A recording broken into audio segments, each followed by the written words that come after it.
Critical Role, everyone's favorite nerdy voice actors who play Dungeons & Dragons, arguably the darlings of the D&D community, have just pissed their fan base off a little bit. Now, if you've been following Critical Role for as long as I have, you know that this is nothing really new for the Critical Role fan base. See, the Critical Role fan base has become a really funny example of how modern fan bases for shows or movies, really any kind of series or franchise kind of evolve. What started out as just this small story of a couple of friends who are playing Dungeons and Dragons on a live stream has grown to this massive media production company with an absolutely massive community and a massive fan base. As such, people have grown, a little bit attached, and dare I even say a bit over-invested to the stories in the Critical Role campaigns.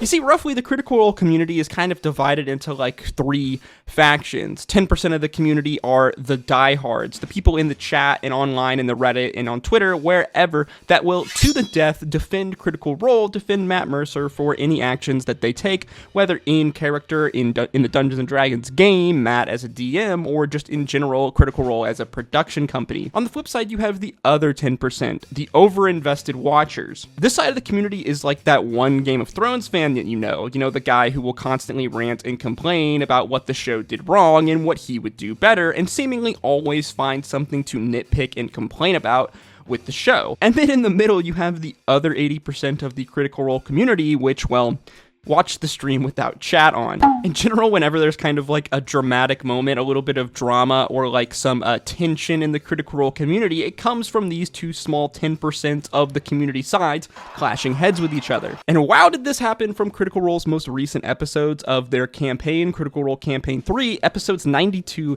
and 93. Now, just to note for my homies out there will be spoilers for Critical Role Campaign 3 in this video, so if you're not caught up on the campaign, or you are really invested in the story and don't want spoilers, you probably should click off this video. For those of you who don't know, I am Finn. Welcome to FinnFilms. I'm a massive Dungeons & Dragons fan, a massive Critical Role fan. I've been following Critical Role basically since day one of the Geek and Sundry days. A large portion of my content when I first started making YouTube videos was with Critical Role because, I'm just a massive fan of these guys and a massive fan of the world and the stories that they create with one another. They have a massive media production company. I mean, they produce a litany of shows and even have their own Amazon Prime original show based on their Critical Role D&D campaign. This is no longer just a group of friends sitting down at a table that is streaming their Dungeons & Dragons game. No, this is something much bigger. This is a big, massive production now. And as such, I think that it can and should be critiqued when you find something that you don't like about it. Now, do people go a bit overboard with this?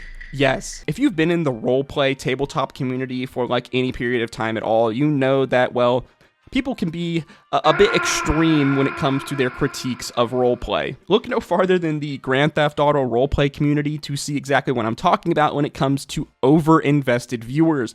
If you think things are bad in the D&D community or the tabletop community, guys, you have no idea what goes on in the cesspool of the GTA RP community. I talked about this in a recent video, but Campaign 3 has been one of my favorite instances of long-term storytelling at its finest. A story being told not only across 90, 93, 92 episodes that we've seen, but even longer than that. This is a story that basically spans almost the entirety of all of the Critical Role campaigns, and even had its own kind of spin-off narrative prequel in Exandria Unlimited Calamity, probably Critical Role's best miniseries that they've ever done, that basically set the stones and kind of set the stone in motion for what the story of Critical Role Campaign 3 would be. Tragically, in one of the most recent episodes, I believe Critical Role Campaign 3 episode 91, Sam Riegel's character FCG had a really traumatic kind of sacrificial death. FCG sacrificing himself in order to save the party in a really, really major kind of really emotional, just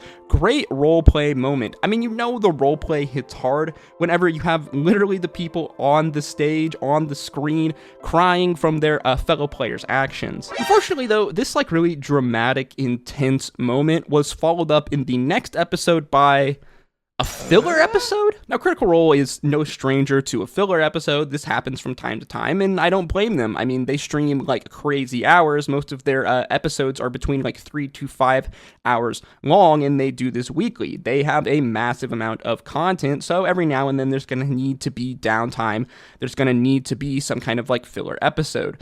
What happened here, though, was a bit different. You see, like an hour into episode 92, randomly Matt says that everyone needs to leave the table, as suddenly a whole entire new group of players comes in, Matt leaving, becoming a player himself, and we are joined by the new Dungeon Master, Aabria Iyengar. This group is known as the Crown Keepers. They are from a miniseries that Critical Role did years ago, a miniseries that basically introduced two of the characters that would ultimately be, the full-time characters for the actors for Campaign 3 for the Bell's Hells group. So for the next 3 hours of episode 92, we are now watching a completely different group of players, a completely different campaign, taking place in the same world, the same Exandria world, at the same time as the main campaign, but telling a completely different story with completely different characters. This would continue on into next week's episode, Critical Role Campaign 3, episode 93, for the first 2 to 3 hours of episode 93 being the Crown Keepers group. Ultimately, the point of this kind of filler arc, filler episode, if you will, was to get Robbie Damon's character Dorian,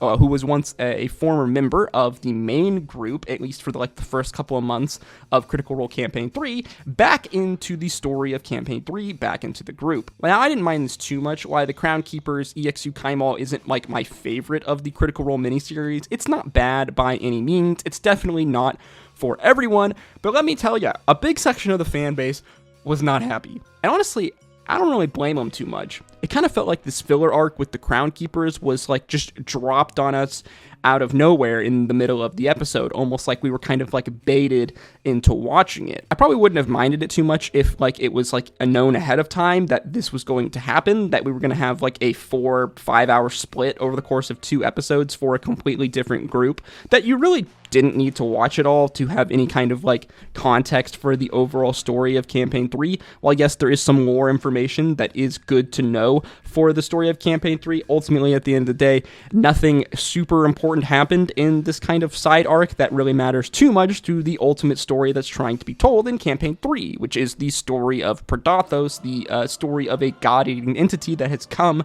to the world and is now threatening the existential existence of the gods of Exandria, both prime deities, the good guys, and the betrayer gods, the bad guys, basically forcing these two sets of gods to put aside their differences and work together for ultimately to ensure their existence on this world. To me, it seems like it would have made a lot more sense to take the Crown Keeper kind of side mission here, these filler episode, both from episode 92 and from 93, and then just put them together in one session just to have their own episode. That way it didn't feel like we were basically getting baited into watching this if you didn't want to watch it, which a lot of people didn't. As much as I love a lot of the side projects that Critical Role does, whether it be the EXU series or Candela Obscura, most of the fan base just does not. Most of the fan base is there to watch the primary Critical Role campaign with the voice actors, the cast that we know and love, have been watching since day one. That's what they're invested in, that's what they want to watch, and unfortunately, most of them don't give the other side projects a chance, and when they do, they may just intrinsically just be instantly adverse to it, especially when they see that most of the main cast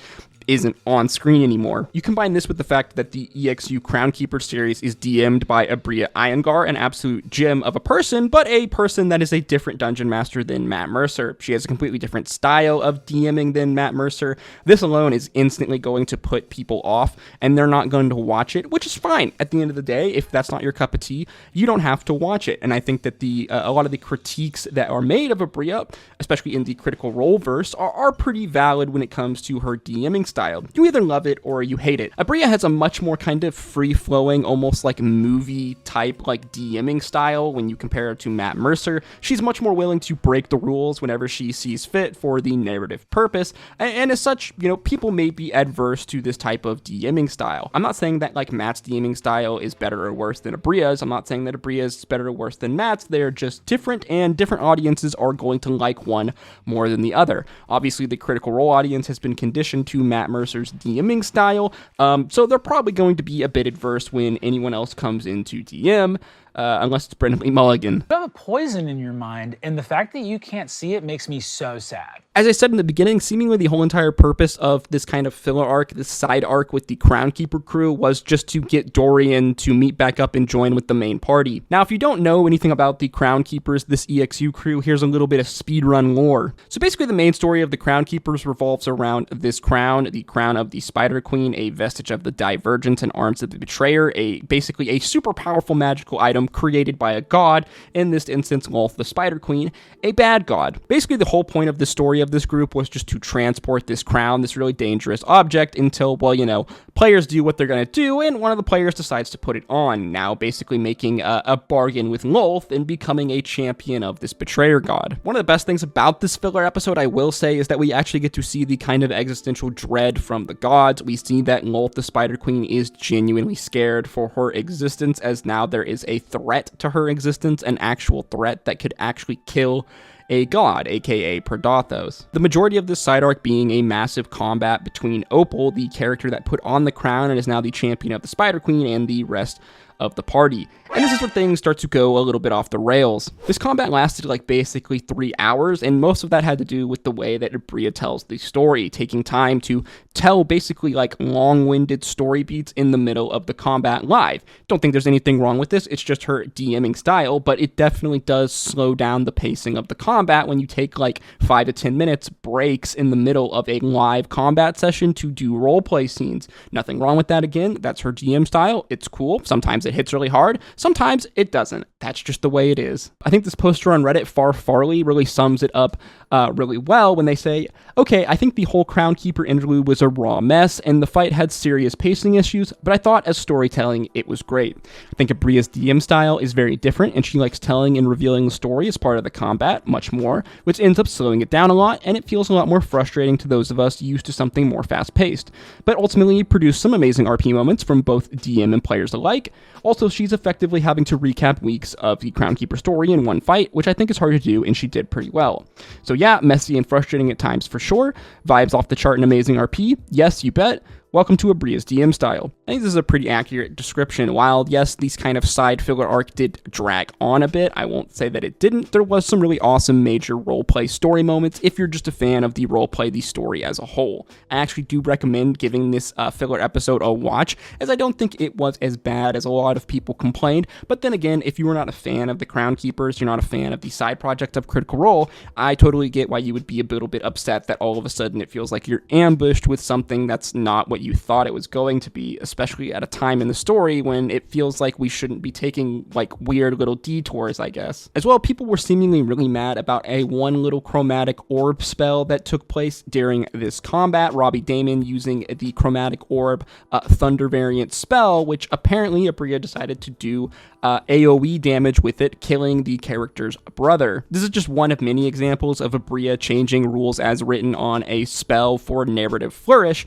and a lot of the fan base were not happy about this. Most of the complaining I've seen on Reddit, online, in the chat was about this specific instance. A lot of people saying that this whole entire fight could be an episode of a D&D horror story all on its own. And I don't know if I'd go that far. Personally, I don't care that much, if I'm being completely honest, but I do understand, again, why some people would be angered by this. Personally, if this was me and this was my character and my DM did this to me, I probably would be a little bit peeved. That being said, though, ultimately, at the end of the day, roleplay is about rolling with the punches, and I think that the cast did this very well in this combat. Yes, there were some instances of the combat that were a little bit frustrating, you might say, a little bit railroady even, you also might say, but ultimately, at the end of the day, they kind of had to railroad this, as this was just a little side arc mission that basically, like I said, was to get Dorian back to meet up with the rest of Bell's Hells and ultimately join them as a seemingly permanent member of the cast. Again, this is another Reddit comment that I think sums up this kind of situation pretty well, from Reddit user Ness Volk. Anyway, that moment kind of soured me on the whole fight, which had the same pacing issue as last time. The emotional moments were great. I loved Erica's performance, especially as Morrigan being devastated over her friends, Freya signing up to stay by Opal's side, but if this battle had a foregone conclusion, then I personally think it should have either been more of a cutscene or had better encounter design to make it a true no-win scenario where Cyrus died. died. I would agree. Again, the roleplay from the players was absolutely fantastic this episode. All credit to them. They did amazing. A lot of these guys are super, extremely talented, and I do think that it's sad that a lot of the Critical Role fan base won't give anyone a chance, any of these actors, any of these cast members a chance that aren't the main cast, because a lot of these guys are just, they're just great. They're absolutely amazing role players. They go in full-heartedly. Super fun to watch. I love watching people play around in the Critical Role world because it's just such a full kind of depth world. So it's really fun seeing other people besides the cast get to play in this world and experience the world. That being said, though, I do think a lot of the criticism for this kind of filler arc